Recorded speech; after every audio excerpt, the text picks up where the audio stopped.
My name is Moyosore Olumodeji. I like to mentor tech creatives, right? So I have this passion for tech creatives in general. So that's basically where you find my sweet spot. So that's a brief introduction about who I am and what I do. A lot of people just think, oh, I'm moving from Nigeria into Europe. But what you are actually doing in that traveling is that you are actually attempting to scale the barriers of culture. You're actually attempting to scale the barriers of the demographics, right? You discover that the demographics that consume music, say for instance, in China, is quite different to the demographics that consume music in Kenya, right? It's quite different from the demographics that consume music in the UK. So when you're traveling, you're scaling the demographic barrier. When you're traveling, you're scaling the cultural barrier, right? There's difference in culture. When you're traveling, you're scaling the regional barrier. So we're going to look at all this and see how we can tie it. So we'll just go around 6 to 7 major things, right, to touch on this.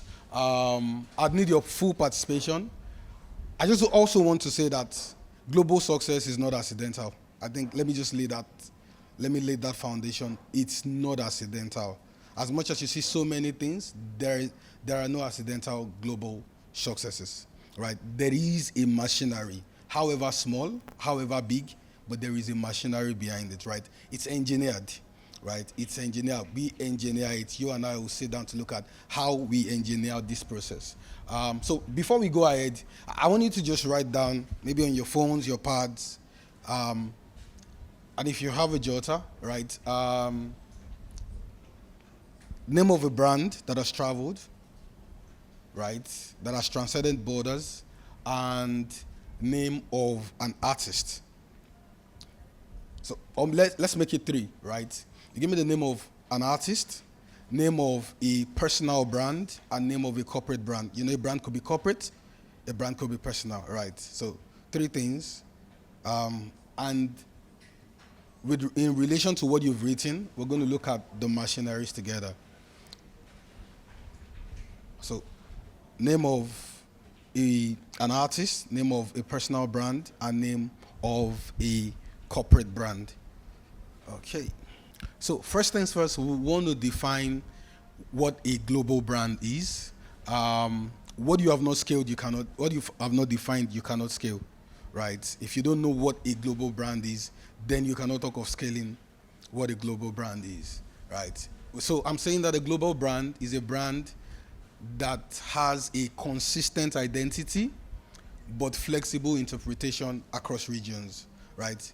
The identity is constant. The identity is consistent but flexible interpretation across regions, right? They've been able to scale regions and they've been able to localize to that particular region, right?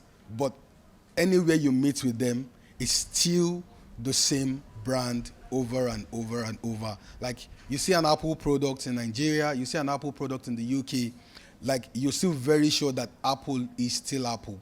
The brand identity is constant, very, very constant, but they've been able to find the flexible interpretation across regions. So that's what we're calling a global brand. If I'm going to define it a little bit further, I'd say a global brand or a global artist brand is a consistent identity and value proposition. It resonates across culture, it resonates across markets, it resonates across languages, and it resonates across digital platforms, right? Remember the other time I said that you're not only scaling regions, you're scaling a culture, right?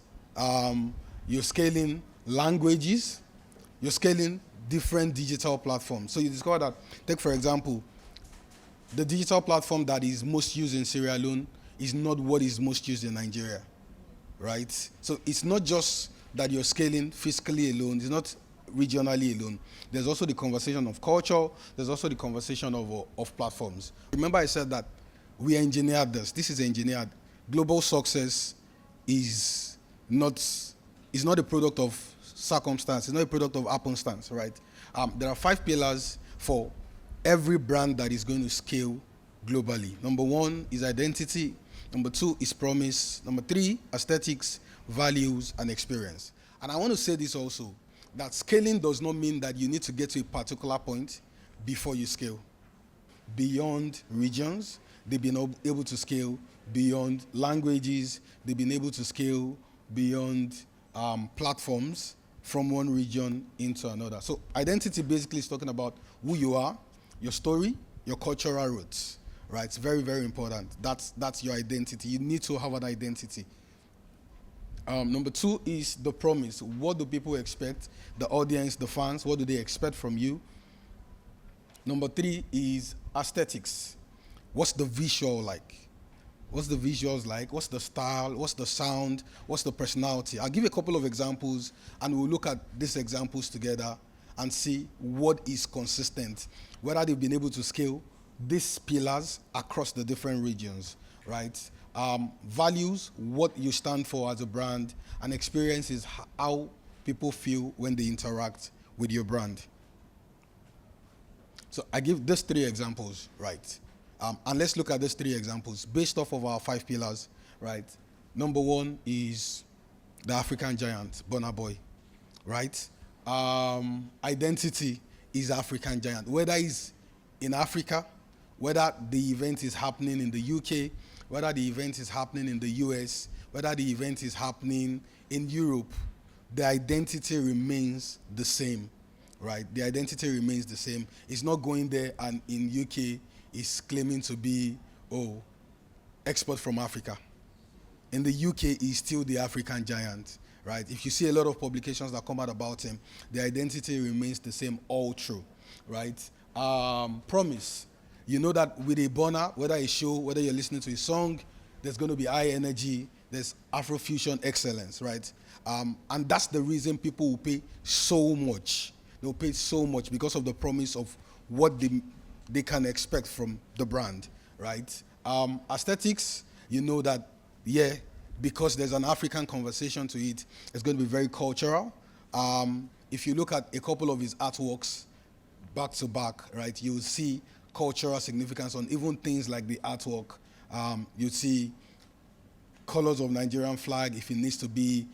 You see currencies, you see African culture, right, embedded in his artwork. You'd even see it in some of his music videos. You even see it even in the places that he shoots his music video, right? Basically because this is the pillar that his brand carries, right? Also the experience. So you know that there's a world-class performance and storytelling built around him, right? So it's very important that every brand is going to have these 5 pillars, right? Like I mentioned earlier in the previous slide, your story, your values, your identity.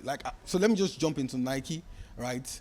With Nike, everywhere you go, you know that Nike is talking of excellence, personal achievement, right? If you see Nike ads, it's either you see an athlete running with a Nike ad, right? Or you see, who else can give me an example of what you see on the You said? Sorry, I didn't catch you. Okay, yes, just do it. Yes, basically, just do it. That's the slogan. Just do it. That's Nike for you, right? It's personal excellence, right? They've been able to drive it down to personalization. They've been able to drive it down to personal achievements, personal excellence. And you'll find that out anywhere you go to, right? You come across a Nike product in the US, you come across a Nike product in Nigeria, go to Kenya, come across a Nike product. They're basically pushing the same message. So basically, this is talking about consistency. Whatever regions, whether you're scaling demographics, right? Even if it's an old man that is wearing the Nike shoes, he's still saying, just do it, right? Even in his old age, just do it. Whether it's a young teenager, he still just do it. So basically, the brand is consistent, right? And another thing they do very well is they localize stories, right? And you see that when they're doing such, they just look for an ambassador in that region just because it's still the same identity, but they're trying to localize it to that particular region. Europe, touring friendly. Like you know that you don't have to be the biggest artist. In Europe, there are a bunch of small clubs that you could tour, right? And do like a micro tour, not like the major tour, you do like a micro tour, right?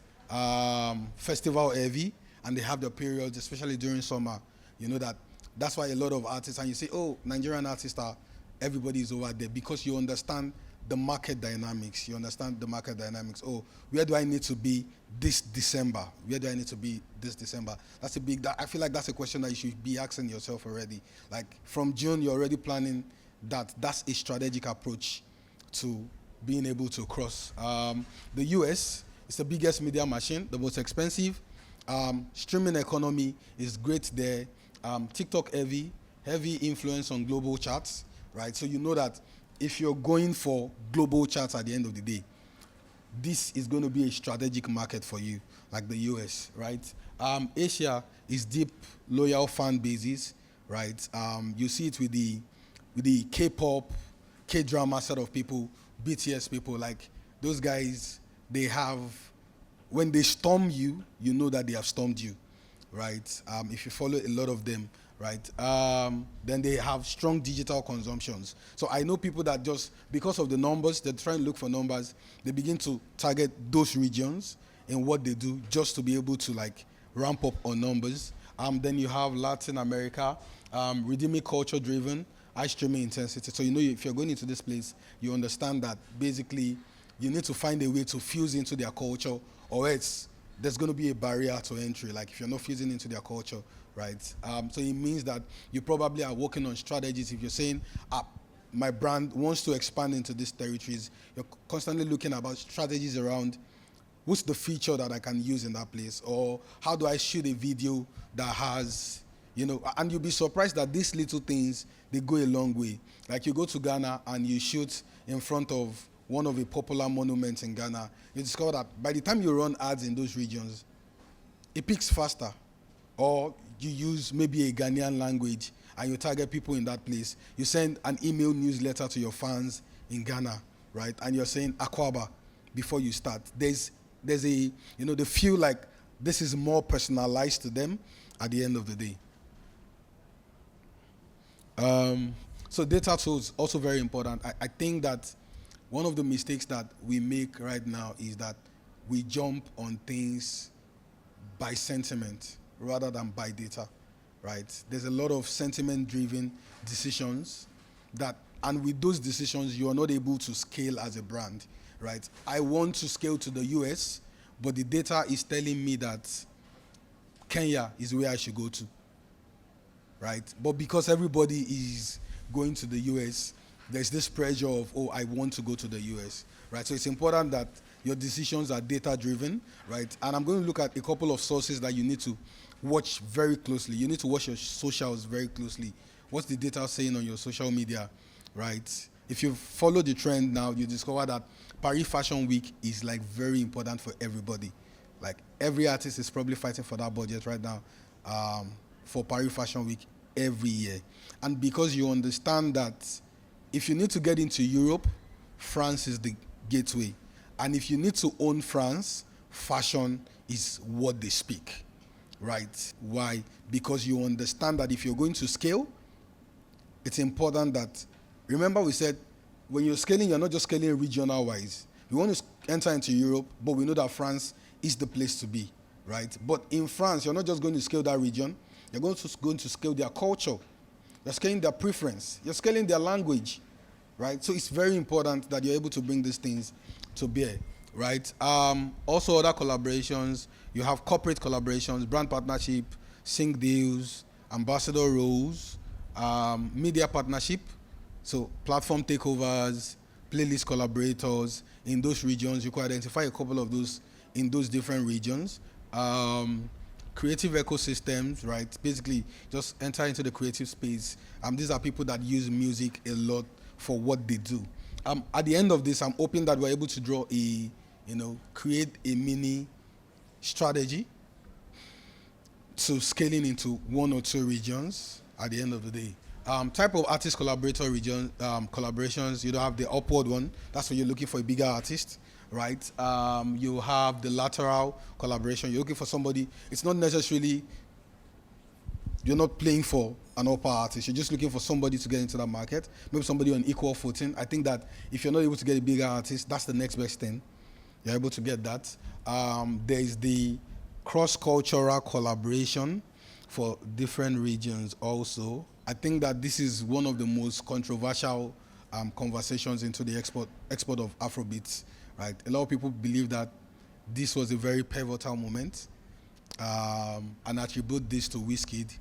And obviously, there are some other school of thoughts that just believe that this is beyond one artist, right? But whatever school of thought you belong to, this is a very pivotal moment for Afrobeats. The Wizkid Drake One Dance. So basically, he helped Wizkid come into that market, right? And he really introduced Afrobeats to mainstream international markets. Another very interesting collaboration. So you look at this. This is an artist-artist collaboration, right? If you look at the next one, is Pharrell and Louis Vuitton, and this is more of an artist to a brand collaboration, right? Bringing him up as a creative director, right? So he just helped them go beyond scale. Like he helped Louis Vuitton scale beyond just fashion. They were into music, they were into content, they were into sports.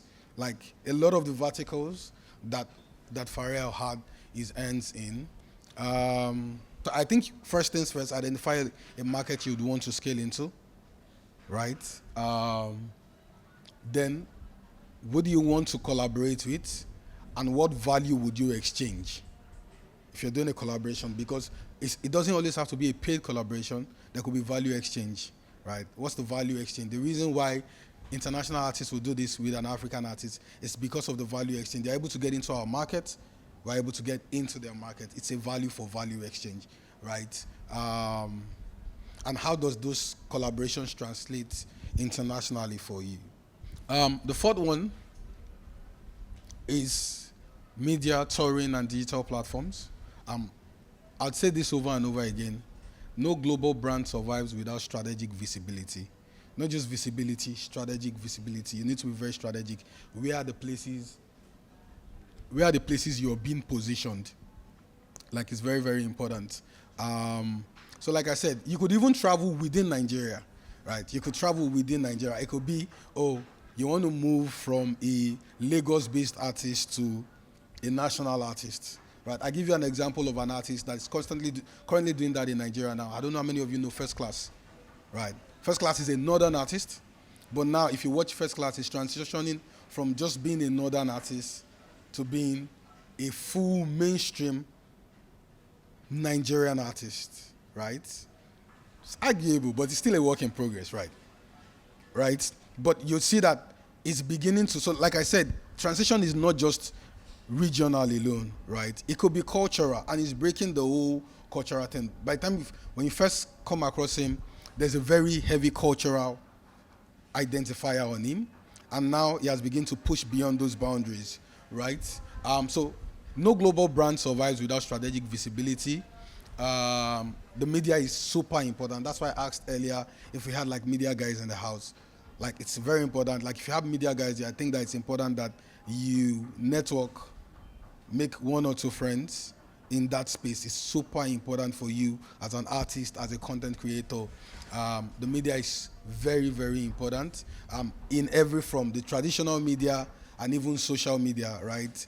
And it's crazy what social media can do these days, right? But media is important. Globally, you have the local media, right? You have national media, you have the pan-regional media, right? You have African-based media, then you have global digital, then you have the legacy global. This one sits at the top of the food chain. So if you're already getting on a BBC, getting on the Rolling Stones, you understand that this is where you are. And this could also help you understand where you are in the journey of scaling and what next to do, right? Media is very important. Type of media exposures, that's very important. Interviews, super important, super, super important. Like interviews, I think that artists should learn how to curate interviews, right? Not just go for interviews, curate interviews. An artist I would everly enjoy watching his interview. If you listen to any of his interviews, Bella Shmurda, right? If you listen to Bella Shmurda's interview, you feel like, can this guy continue talking? Not because of the way, not necessarily because of the quality of what he's saying, but the authenticity, the originality. You know, he's basically sharing his experience in his own way that seems very, very intentional, right? Performance videos are super important. Documentary content, very, very important. What documentary contents do for you, it enables people experience what you have experienced, right? It's like they're plugged into your eyeballs and they're able to experience the same things that you've experienced, right? So it's very, very important. If you say, oh, I don't have access to an interview, like a proper media interview, I think that you could do documentary shots, right? People are constantly, and what that does for you is it helps you begin to enter into another niche. People are constantly looking for, I want to come do my holidays in Nigeria, right? And they're checking out a lot of travel bloggers, they're checking out a lot of food bloggers, right? But imagine you as an artist, you're doing a documentary or you were at a particular place, your song is playing there, and you're doing, I heard this, so somebody comes across it. It's not just the food alone, it's the song. The music helps to really establish that feeling, right? Like music differentiates the kind of feeling that the person has. If the person is going to like the food or not is a product of the music more than the food. They've not tasted the food before. They probably will not taste the food before. But there's the way the music comes in that the person feels like, oh, I need to get that. That looks delicious. But it's the music. It's the way an R&B, a properly curated R&B song will set the mood for you, right? If you go out on a date, a properly curated R&B playlist, it does it for the guys who understand this. Like it does a lot of the job for you. It makes it easier, right? So the music is very important. You layer your music under such documentary content, very important. Press releases, influencer-led audio discovery. Like it doesn't have to be like the biggest creators. It could be micro influencers. It could be mid-tier influencers. Whatever your budget is able to carry, and it might not even be a budget conversation. It could be a value for value, right? You have a couple of friends that are on the up and coming. You want to shoot a music video, invite them over, right? That in the music video, they're going to help to spread. Remember we talked of your own base audiences. We talked of the secondary ones that will come in contact with your product, your song, or your brand through the home base. What parts of your culture can travel globally? And when I say culture, I don't mean like your culture or where you're from, your brand culture. Like what parts of your brand culture can travel globally? Like if you're looking at exporting your sound, traveling, transcending borders, right? What part of your culture can travel globally? How do you avoid diluting your identity? Those are like very important questions that you need to ask yourself, right? How do you, maybe we'll come back to a couple of these questions. Then what must change for global accessibility, right? What must change for global accessibility? Is it the mixing quality? Is it up to what international standard is? Is it the style, right? Is it the style of music? Is it the translations, right? The translations, do they need to change? Do you need to start adding maybe like a French subtitle in your song or whatever, right? Then visual clarity. Yeah. I think this is the final one. So the progression is basically from local dominance to regional relevance, diaspora penetration, and global crossover. So if you look at these words, they're carefully chosen. The first one is local dominance, right? I feel like at this point, you know where you're pushing, you know where your local is, you know where your home base is, right? Then regional relevance, that's the next step we're going into. Like, so it doesn't mean that regional dominance, but regional relevance, right? So you discover that people that grow, they dominate the local markets, but regionally, within Africa, they are relevant. They may not be the strongest, but they're quite relevant. Then they move into diaspora, and after the diaspora, they just take over everywhere. So it's a global crossover. I think that Love Wantington has been able to achieve this. I also think that Rema's Calm Down, it's another typical example of this. So global expansion strategy, use collaborative content to enter new regions. Be good. Maybe it could be collaborative with a media house. It could be collaborative with, you could have a friend over there, right? It doesn't have to be, you have a friend over there and you do a collaborator post, right? That's already a new market for you, right? Create culturally adaptive merch. It could be as simple as that, right? Creating culturally adaptive merch.